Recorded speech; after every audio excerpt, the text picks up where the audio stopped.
My name is Mark Mejia. I work at the International Students and Scholars Office, and I'm here today, as you can see, to talk to you all about OPT, which is work authorization here in the US after you complete your program.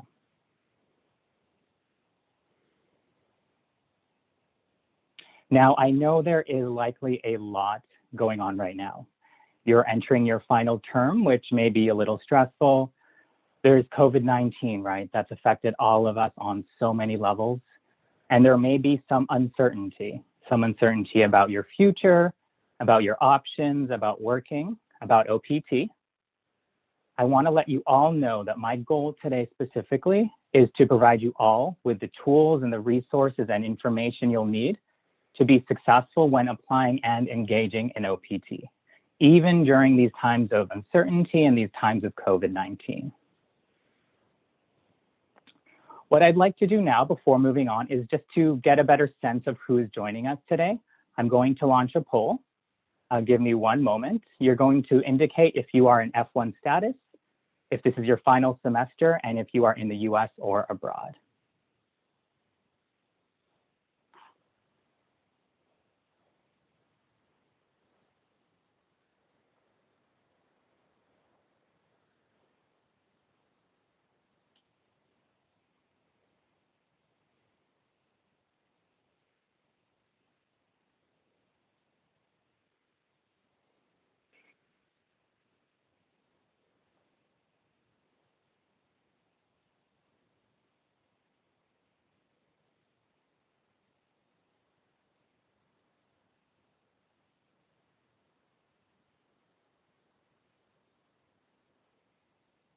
Great, thank you so much. I'm going to end the poll and share the results. Hopefully you can all see who's joining us today. I do want to mention, if you are not in F-1 status, please do feel free to stay, but OPT is only applicable to F-1 students. If you are in J-1 status, you're eligible for what's called academic training. So in that case, please feel free to confer with your sponsor directly regarding academic training, or us directly if your sponsor is Columbia. I can see quite a number of you are actually not in your final semester. I definitely appreciate you wanting to plan ahead. It's great that you're here. The only thing I do ask is that you come back again in your final semester, because regulations can change from semester to semester. And finally, I do see we do have a couple students outside the US. We will definitely be addressing travel and how this affects your OPT application throughout the presentation. Okay, so let's get started with some important definitions. First, what exactly is OPT? OPT allows you to remain in the US for 12 months to work in your field of study. What I do want to emphasize here is that any and all employment must be directly related to your degree. It is not authorization to be an Uber driver or work at Sephora, unfortunately. And also, all F-1 students need to be in the US for 2 consecutive semesters or more in order to apply for OPT. Keep in mind your final semester is included in the count. In terms of the application process, it's essentially 2 important steps. Step 1, you submit an application online to the ISSO, and we will issue you an updated OPT recommendation I-20. You will then submit an application to USCIS, which is essentially the US government, and they will issue you what is called an EAD card. So an EAD card is the final step in the application process. Only when you have this EAD card in hand and you are within the dates printed on the card can you begin your OPT employment. All that being said, let's take a closer look at the process. So here we have John. John works at USCIS. USCIS, as you can see, is very busy. He is very busy. He also may not be in the best mood as he's attempting to cut out coffee from his diet. And today he will be processing your OPT application. So here is your application, which is actually one of many, okay? roughly 8 million applications are adjudicated per year by USCIS. USCIS processes OPT applications in the order that they are received. However, there will also be some variations in processing times based on your application and the person that is reviewing your specific application versus, say, the application of your friend.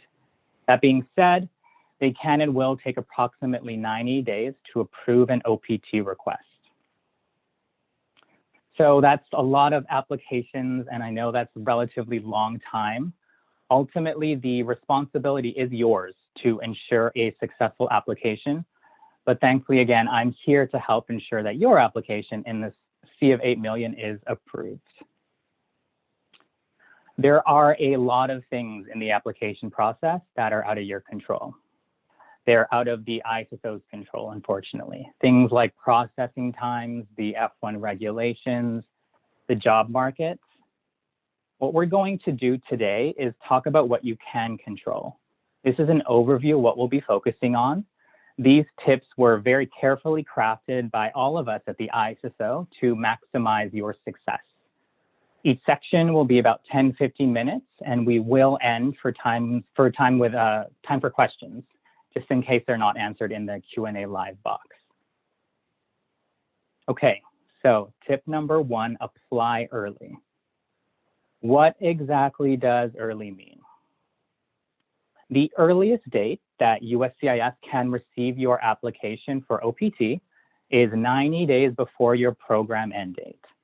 If you're completing your program this fall semester, your program end date is the end of the semester, which is December 23. 90 days before this is actually just around the corner. This is going to be September 24. Please do not submit your application to the ISSO before this date. I will note here that if you are a PhD student, there is some flexibility in regards to your program end date. Please do contact the ISSO directly for advisement if you don't want to use the standard December 23 program end date. Okay, so no one at the ISSO is going to force you to apply early. Really, the window to apply is actually quite large. What we are going to do is provide you with all the information that you need as to why this is so important. First, some pros and cons on logistics. When you apply early, you have time to address any problems with your application. Things like documents getting lost in the mail, or receiving a request for further evidence, or even having your first application be rejected or denied.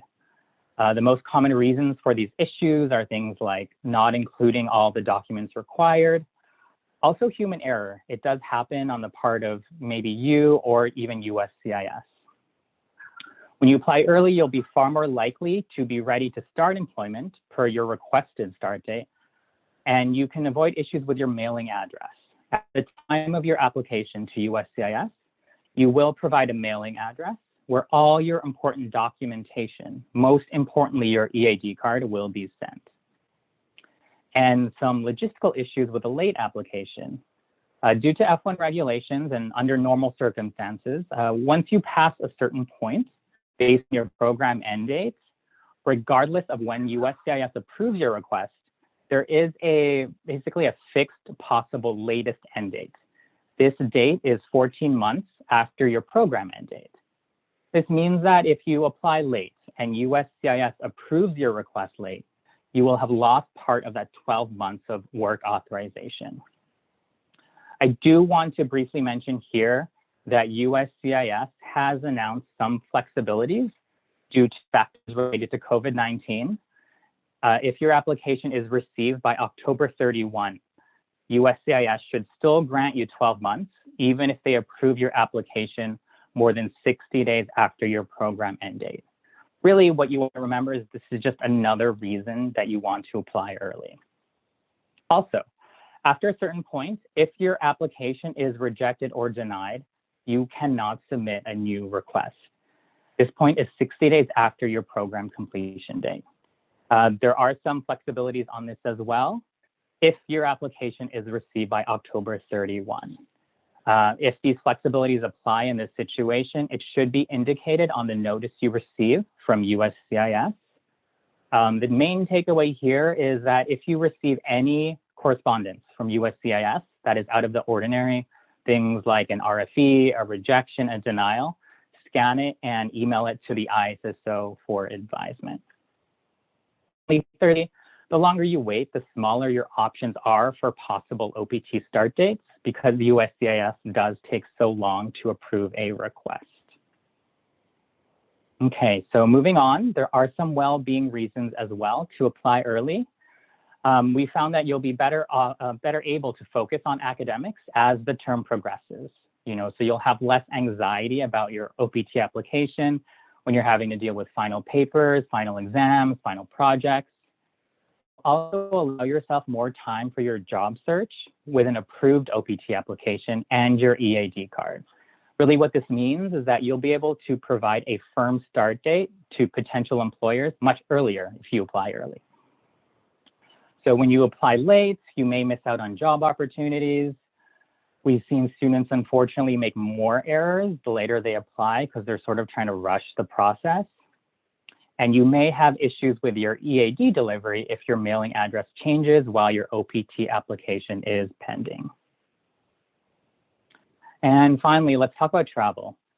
When you apply early with an early application, you won't have to worry about your application status if you travel after you complete your program. And this is because your OPT application should already be approved by USCIS. In other words, you should have your Ead card and you can travel without stress. If your application is not approved and you plan to travel after your final semester ends, one, you'll need to have someone check your mail for any correspondence from USCIS. You may have a problem returning to the US with only a pending application. It'll also very likely be difficult, if not possible at all, to renew your F-1 visa with just a pending OPT application. And this is an important one as well. If your application is rejected or denied while you are abroad, anytime after the end of your final semester, you cannot re-enter an F-1 status to reapply. Okay, so many students actually wait because they think they need a job offer to apply for OPT. Here we have a really good question. Do you need a job offer to apply? The answer is no. You do not need a job offer to apply or be approved for OPT. So this term post-completion OPT is used to sort of indicate that the work itself is after your completion of your program, but applying should happen before you complete your program. And then just an important side note here, if you have a job offer, USCIS will not process your application any faster. So moral of the story, don't procrastinate, apply as soon as you are eligible. And a nice little recap of this section, there are so many benefits to applying early. The longer you wait, the higher the risk of potential problems, and you do not need a job offer to apply or be approved for OPT. Here we are, section 2, tip number 2, choose a start date and stick with it. So it all sort of begins with the OPT start date that you choose. In many ways, if we think of it as a puzzle, this is sort of the first piece that you'll need in your OPT application. You cannot submit an OPT application without a requested start date. You all have the opportunity to choose your OPT start date within a certain range. This range is going to be 60 days following your program end date. For all of you completing your program this fall semester with that December 23 end date, your start date can be between December 24 and February 21, 2022. Can you change your start date after you send your application to USCIS? Unfortunately, no. Once it has been submitted, there are no changes that can be made. We know at the ISSO, I know this is not an easy decision to make. There are some factors to consider when you're choosing your OPT start date. If you're lucky enough to have a job offer, that decision is pretty easy. If not, you may want to consider travel plans. Also, you may want to think about how much time you want to allow yourself to look for a job after completing your program without accumulating unemployment time. To help you all with this decision, I will be playing a short video that highlights many, if not all, of the factors you need to consider when choosing your OPT start date. The video will have two alums, as you can see here, and they're just going to be chatting about how they chose their OPT start date. One is a fall graduate and the other is a spring graduate.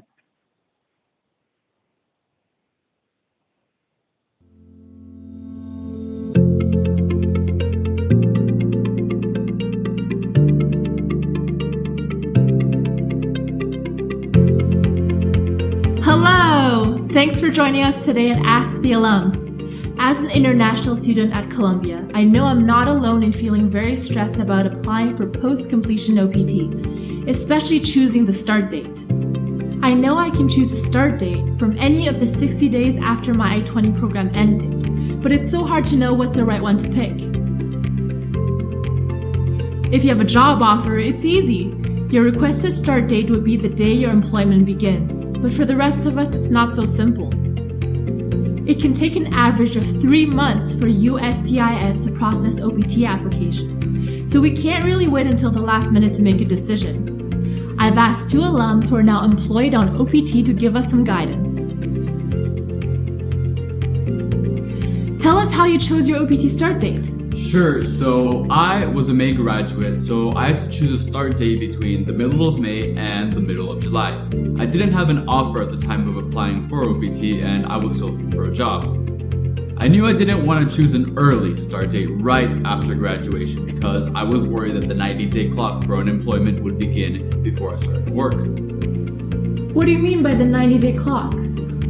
Well, OPT regulations allow you to accrue a total of 90 days without employment throughout the entire period of your authorized OPT time. Days of unemployment start counting from the start date on your Ead Card. Exactly right. So my first thought was to choose the latest possible start date in July to be on the safe side and to maximize the time I might need to find a job. Huh, that sounds like a good plan. I thought so too. I thought I could change my OPT start date if I found a job that started earlier, but when I checked with the ISSO, I learned that you can't change your OPT dates while your application is being processed. Bummer, that really locks you in. Yeah, not only that, I had to travel abroad in late June. Now, obviously you can't start a job and then immediately ask for time off, and I didn't want my time abroad to use up part of the 90 days of unemployment. Luckily, my F-1 visa was still unexpired, so I didn't need to go to an embassy or consulate to apply for a new one while I was abroad. So what date did you end up choosing? I finally chose the latest start date in July because of my travel plans and to allow more time for my job hunt. Awesome! How about you? How did you choose your start date? Of course, a lot of same factors apply to anyone applying for OPT, but my situation was a bit different because I finished my program at the end of the fall term, not in May. The program end date for December graduates is the last day of the fall term, not the day in February when they get their degrees. So my 60-day window for choosing an OPT start date began right before the winter holidays. Completing a program in December is a bit challenging because not many employers are going to hire anyone to start during the holidays. If I chose a very early start date, I probably start using up some of the 90 days of unemployment, so I didn't want to do that. Since it can take an average of 3 months or more for USCIS to process OPT applications, and there's no way to speed up a pending application, I knew it was important to apply for OPT as early as possible. So, how early can we apply for OPT? Oh, I know. The earliest you can apply is 90 days before your program end date. Exactly. So I began my application in September even though I didn't have a firm offer of employment yet. So how did you make your choice? I was afraid that if I chose a late start date, I might miss out of an opportunity. If an employer wanted someone to begin earlier, I decided to choose a date somewhere in the middle of the 60 days. Before you start working, weekend days count toward the 90 days limit without employment, So I chose a Monday as my OPT start date, and I recommend you do the same. I'm happy to report it all worked out. Fantastic! Thank you both for sharing your experience. To summarize for our viewers, when you're choosing a post-completion OPT start date, you need to consider these factors. The time you need to find a job and the time it takes to get the Ead Card in the mail. That you can't change your OPT dates, nor can you expedite the processing time. The 90-day limit for unemployment, and any international travel plans. And remember, visit issso.columbia.edu for detailed information on the OPT application process. Thanks again, everyone. Great. So as you all saw, there really isn't a simple right answer for everyone. It is very much a sort of personal and individual choice.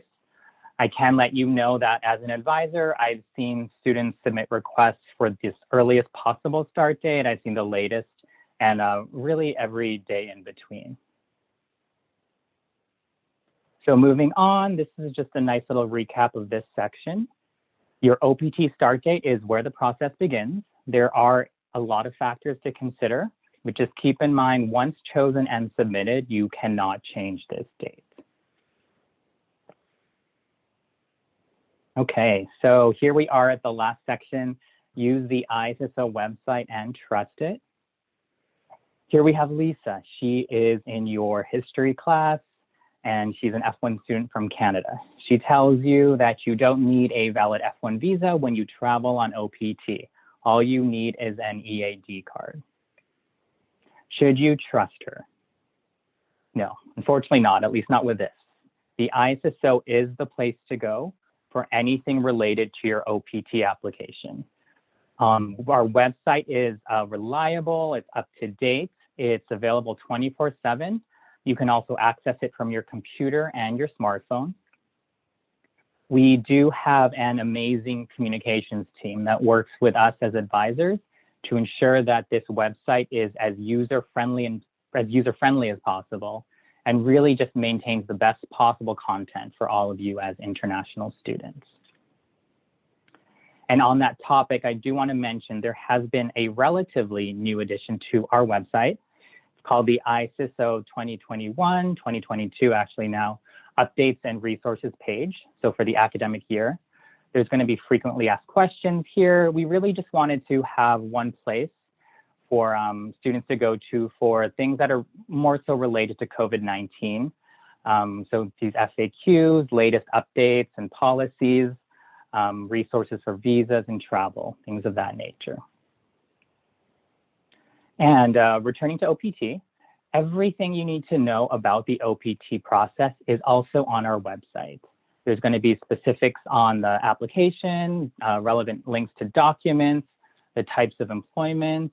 I'm going to play another quick video just to sort of provide an overview for you all on where to go on the webpage and sort of how it's laid out.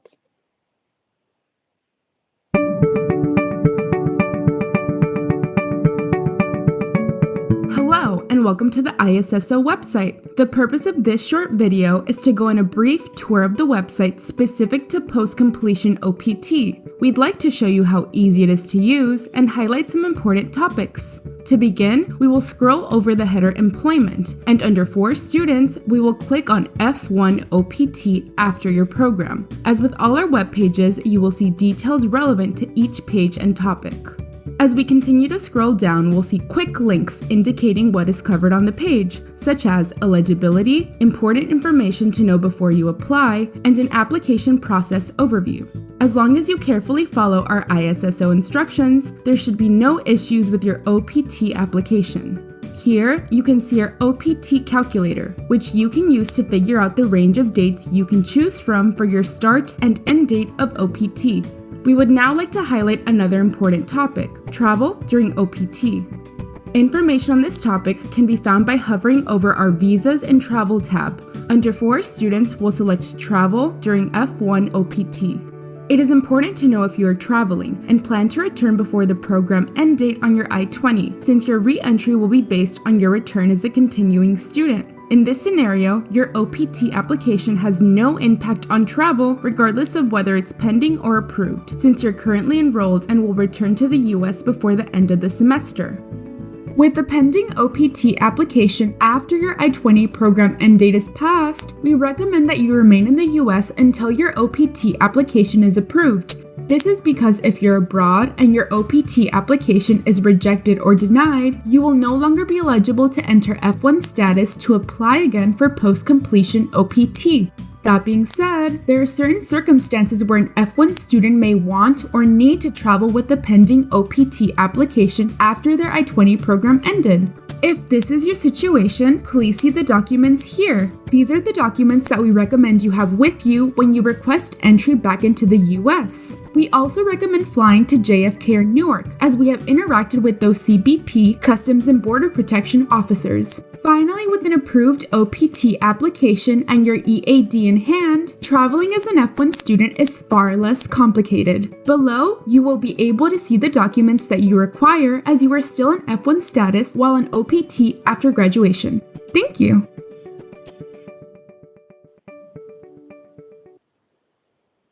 Great. So as you can see, our goal really is just to make sure you always have access to the information you need in regards to OPT. Oh.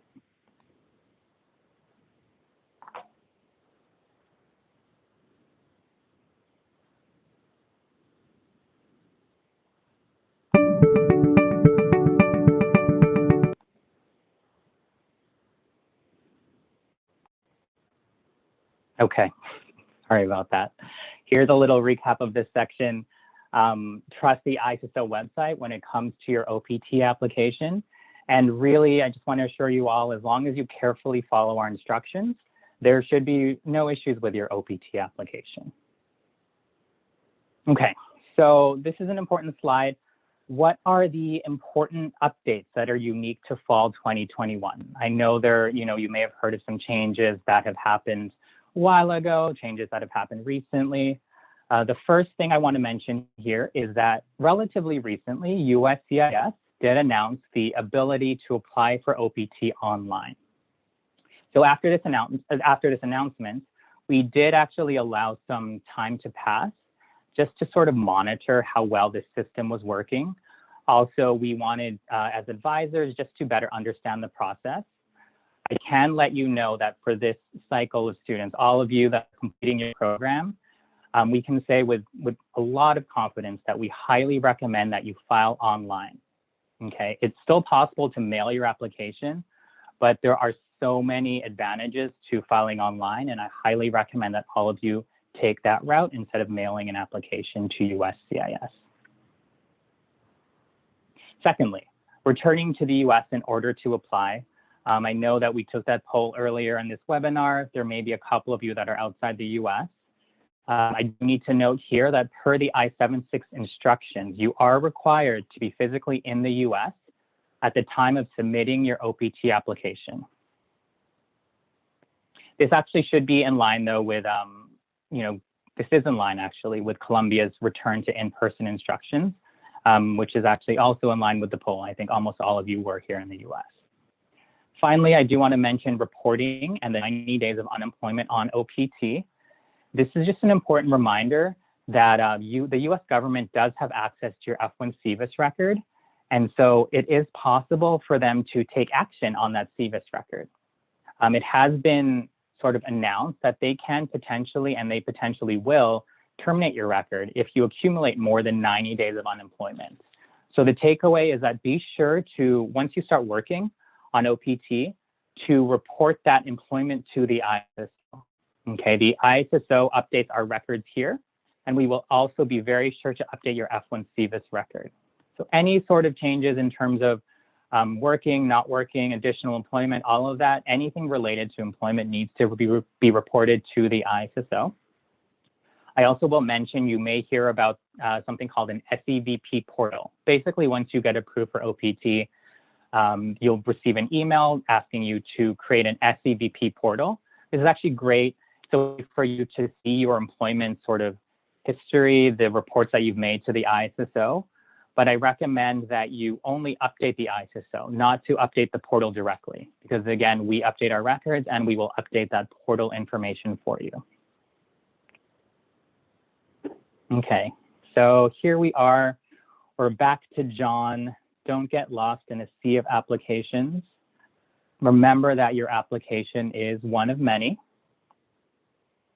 And we know how important this is to all of you. I know how hard you've all worked to get to this point. I want to let you all know that your F-1 CVIS record still remains with Columbia during OPT. Okay, you're all still F-1 students because OPT is not a new visa. It's just an optional benefit offered to F-1 students. So here at the ISSO, we're still here for you during your entire OPT period, and we're fully accessible via email and via Zoom appointments. Again, here are the things that you can control when it comes to your OPT application. 1, apply early. 2, choose your start date and stick with it. And 3, ensure you're following the instructions on the ISSO website carefully. Ultimately, I do hope that this presentation eased even just some of the anxieties surrounding the OPT process. And I just want to thank you all again for being here. Congratulations and best of luck to you all in this final semester. We are going to take some time to answer some questions. I want to let you know if we don't have time to answer your question now, you can always email the ISSO. Emailing the ISSO will also be the best route for any questions that may be sort of less general and more case specific. So go ahead and continue to use the Q&A box. And while we're collecting some questions, I'd like to invite a colleague from the ISSO to introduce herself, and she's going to be helping us answer these questions. Hi everyone, my name is Noelle Willicka and I'm the Assistant Director for the ISSO student team. So happy to join my colleague Mark today in helping answer all of your questions.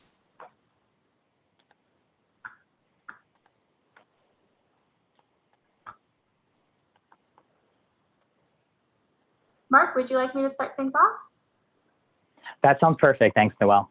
All right, great. So I'll start with the first question that we received during the presentation. And as Mark said, you can continue to put some questions in the Q&A box.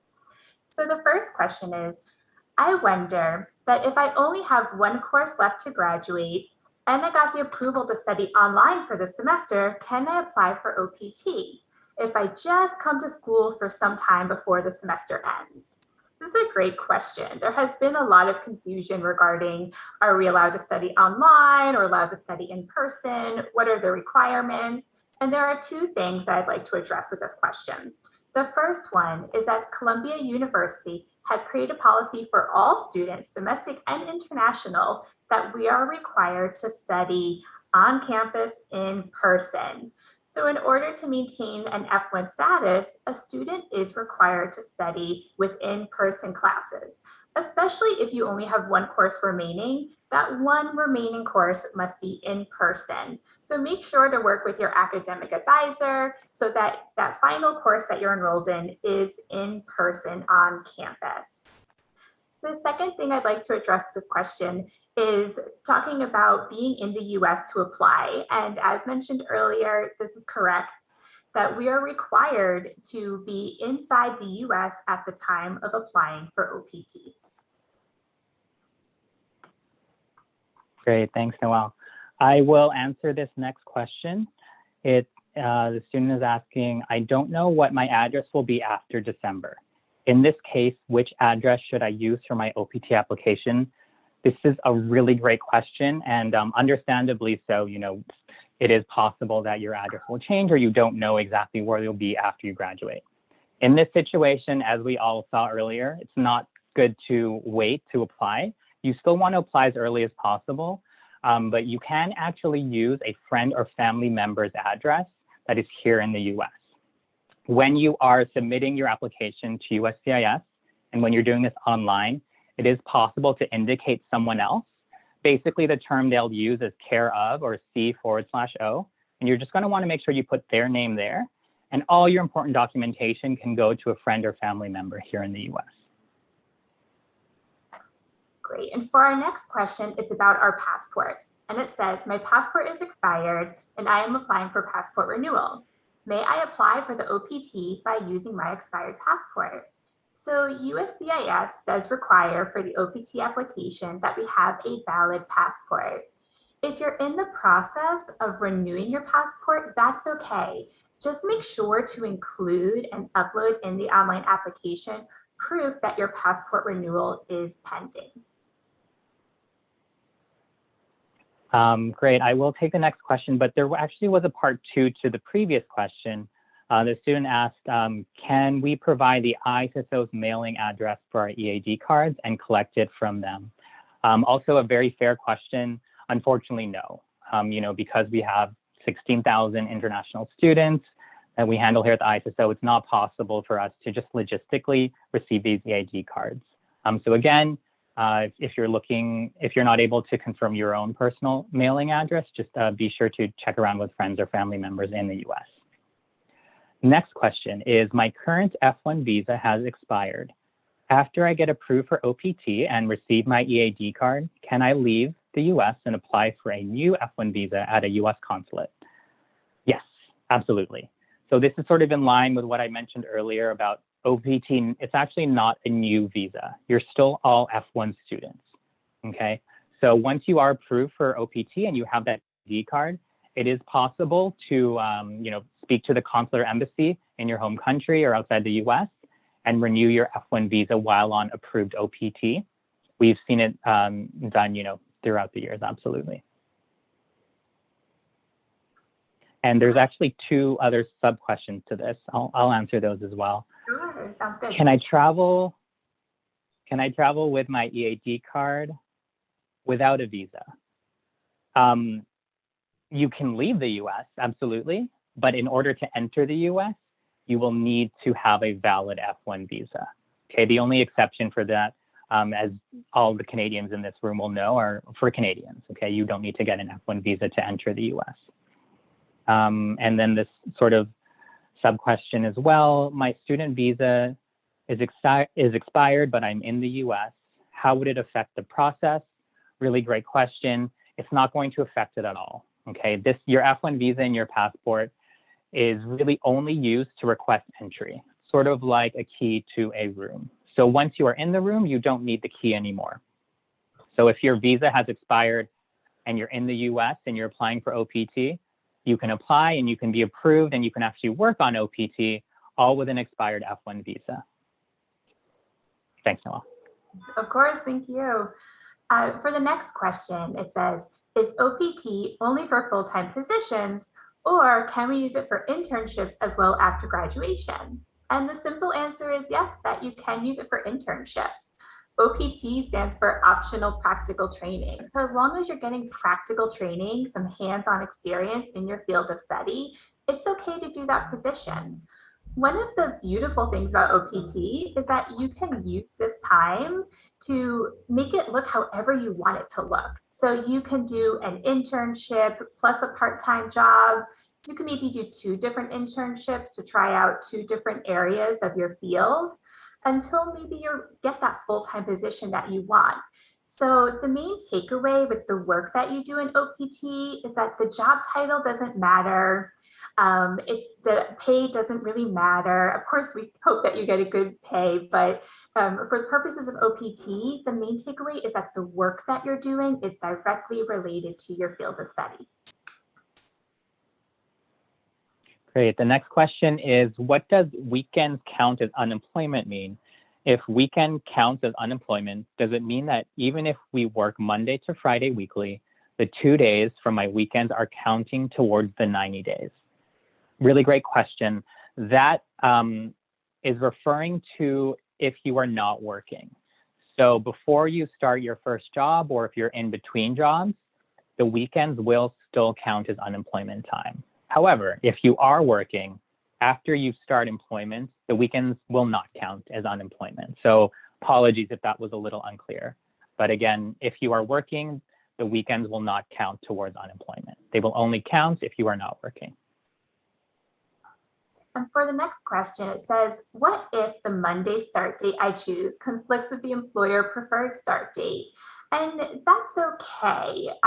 Students will often choose Monday as a start date just because it's the first day of the work week. It's very common to start employment on a Monday. But if your employer wants you to start later, that's okay. You don't have to start your job specifically on the start date of your OPT. If you start your job a week later, that just means that you've accumulated 1 week of unemployment. So it's okay if you start your employment after the start date of the OPT, you just can't start it before. The next question is, how do you choose a start date if you don't have a job yet? Again, this is a difficult decision. Basically, you just need to choose. The way I see it is you just need to choose something and stick with it. So if you're sort of wanting to be on the safest side, you will choose the earliest possible start date. If you want to allow yourself a little more time to look for jobs without accumulating unemployment time, maybe you'll choose a latest start date. If you're really unsure, just sort of split the difference, choose a date in the middle and just accept that this is your start date. When you're talking to employers, tell them you won't be able to start before this day. But the main takeaway is to not let this decision get in the way of you applying early, okay? So that's sort of the takeaway I would take from this question. And the next question is about when our F1 status ends. It says, when does my F1 status end? Is it at the end of the program date or 1 year after the last signature on my F1 form? So it depends on your personal situation. Generally speaking, our F1 status ends on our program end date. If you're inside the US, then if you stay here, you're given a 60-day grace period where you're still F1, but you don't have the benefits of F1. So you can't study, you can't work, you're just here inside the US. If you apply for an OPT though, then your situation will be different and your F1 status will be extended while the OPT application is pending and while on the approved OPT period, as long as you're working. And if you work until the end of your year of OPT, then your F1 status will end after that. So it just depends on if you choose to not apply for OPT and stay in the US for a little bit, or if you choose to stay in F1 status and apply for OPT. Great. The next question is, if I do an internship during the school year, does that take away from my OPT time? So that would depend on the authorization that you were provided to engage in the internship. Some of you may have heard of what's called CPT, which is curricular practical training. Time during CPT will not be deducted from your OPT time, okay? However, if you applied and were approved for pre-OPT, so not CPT, but OPT during your program, yes, absolutely. That time will be deducted from your post-OPT time, and you should be aware of that already because you applied, and that advisement is done in correspondence and at the same time as that application. For our next question, it asks, when employers ask if we have work authorization or if we need sponsorship now or in the future, how should we answer? And any time that you're answering questions about your immigration status, we always recommend answering truthfully. This question may be worded slightly differently with different work applications. What I can tell you is that your OPT is the name of your work authorization. So you're still in an F1 student visa status, but OPT is the name of the work authorization. So you will get that with USCIS. You don't need it from your employer right now. Right now, you don't need the sponsorship because you'll have OPT, but at some point that OPT is going to end. And if you want to continue to work with that employer, you will need future sponsorship. So for that part of the question, the answer would be yes. The next question is, are you able to apply for OPT if you are here as a visiting student for 1 semester? Unfortunately, no. So you will only be eligible to apply for OPT. 1, if your degree itself is here at Columbia University, and 2, you do need to accumulate 2 or more consecutive semesters in the US in order to be eligible for OPT. Yeah, and our next question is pretty similar. It says there are 2 semesters left in my program, which means that I graduate in May 2022. I register a full-time semester before that. Do I still meet the OPT eligibility? And for degree-seeking students and certain certificates, as long as you've been in the US for 2 semesters of full-time study, then you meet that OPT eligibility criteria. So it's great to see that we have students attending the webinar today before they graduate. We would just recommend in your situation, or for anyone else who's here today, to make sure that you attend the webinar again in the spring and final term. The next question is about the 60-day grace period and the 90 days of unemployment. Basically, this 60-day grace period is pushed back, as Noelle sort of mentioned earlier, to the end of your OPT period. So it's actually, if you apply for OPT, you're not going to be entering your grace period after you complete your program. The second point I want to make is that this 90 days of unemployment is cumulative. So if you start one job, 30 days after your Ead Card start date, and then for some reason, knock on wood, or by your own decision, you decide to end that job and you are not working again, the clock will start at 31. So it's cumulative. You're allowed 90 days cumulatively for the entire 12 months of your OPT period. All right, and the next question, we have a couple of related scenarios about eligibility for OPT. I'm in my last semester with only 2 courses left.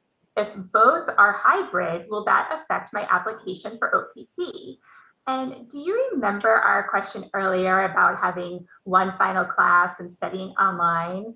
The university is requiring that we study in person. So as long as these courses allow you to study in person on campus, then you are maintaining your status and applying with the university policy. Therefore, you would be eligible to apply for OPT. We do have a slightly related question that I'm going to address now, which is, my program is 1.5 years long, but because of the pandemic, I studied for 1 year in my hometown. And this is my last semester. Is it okay for me to apply for OPT? And this goes back to that same rule of the 2 semesters inside the US.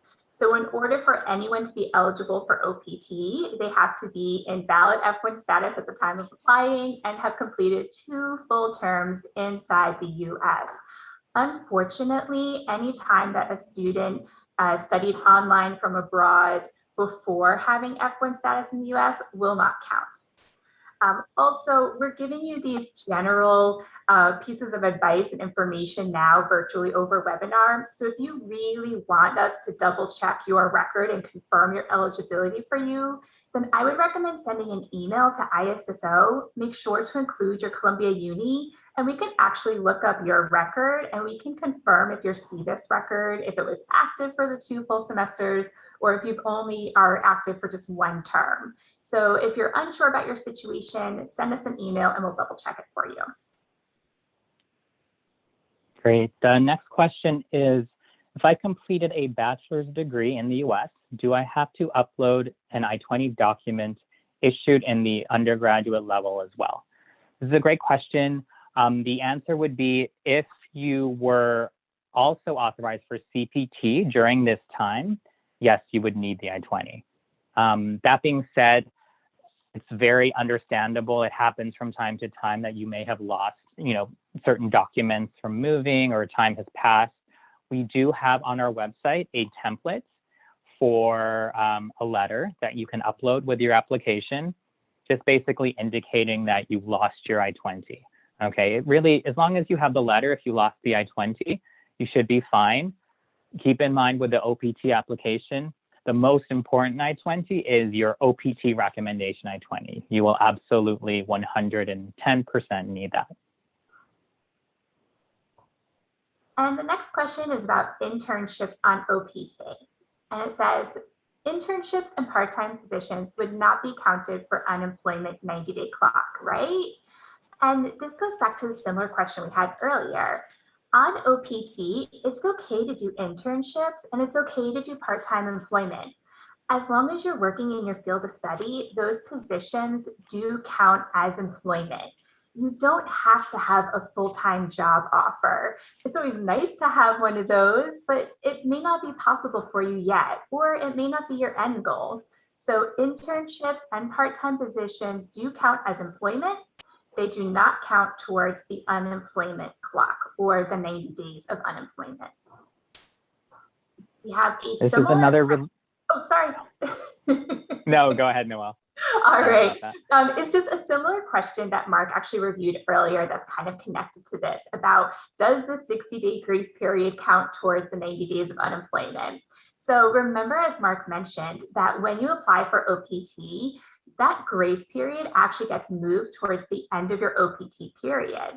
So the 90 days of unemployment only starts on the day that the OPT is approved. So that's going to be different for everyone. That clock of 90 days unemployment will depend on your OPT start date. So once you get your EAD card in the mail, you can look at it and you can determine with the start date on the card when that clock of unemployment really started.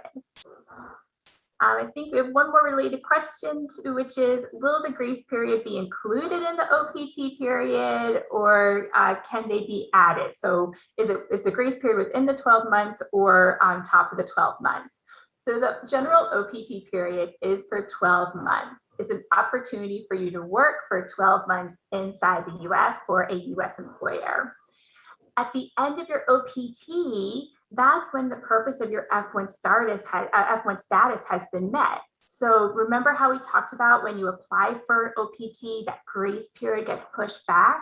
So that's, if you apply for OPT, your 60-day grace period gets pushed back to after the 12 months. So in total, it would be 12 months of OPT, and then after that, an additional 2 months to remain in the US and prepare to depart. Great. Thanks, Noelle. The next question is, how can we make sure the position matches with my field of study? Really great question. When you report your ISSO employment, your employment through the ISSO, we're not going to be vetting any sort of related, whether the position is related to your program of study. Really, that responsibility 100% will fall on you. Okay, keep in mind that what you're engaging in regards to OPT could come up really at any time. It could come up if you're trying to enter the US and you're speaking to Customs and Border Protection. It could come up in the future if you're applying for another visa type, such as H-1B. So really, you want to make sure for yourself that you feel comfortable that what you're engaging in is related to your program of study. What I do tell students is that if they're unsure, just print out a copy of the job description and show it to someone that works in your field of study or someone that taught in your department or your school, and just ask their unbiased opinion. Would you agree that this is related to my program of study? And if they say yes, great. If it's sort of a gray area or it's a no, then you definitely don't want to do it. But again, no one's going to stop you, but it will definitely and potentially affect you in the future if you're not really comfortable. All right, and we're winding down to our last few minutes of the webinar. So I think Mark and I will only have time for maybe 2 questions left. So one of those questions is, can you re-enter the US with an approved OPT and EAD card, but without a job offer? This is a great question. So when you're on approved OPT and you haven't reached that maximum 90 days of unemployment, you're still in a valid F1 status, and it is okay for you to travel.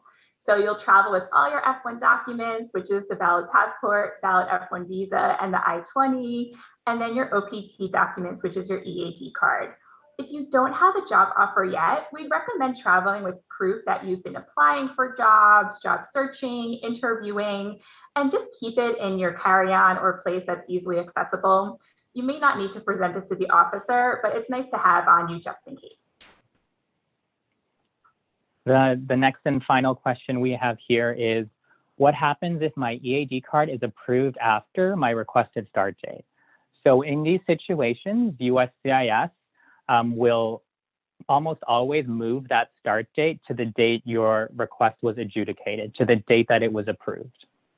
Okay, so that's sort of, very helpful to students who, may not have allowed that 90 days, give or take, for USCIS to approve a request. They'll go ahead and move that start date to the date it was approved, just so you didn't accumulate unemployment. And as Noelle mentioned, can't believe it's been an hour already, but we are going to end now. Unfortunately, I do think we have these 6 questions that we weren't able to address today. So sorry about that, but please send your question to the ISSO and we'll be more than happy to answer you. And with that, I think we're going to log off. Thank you again, everyone, for joining us. Thank you, Noelle, so much for helping with the Q&As, and best of luck again to everyone joining us in your final semester. Take care and stay safe.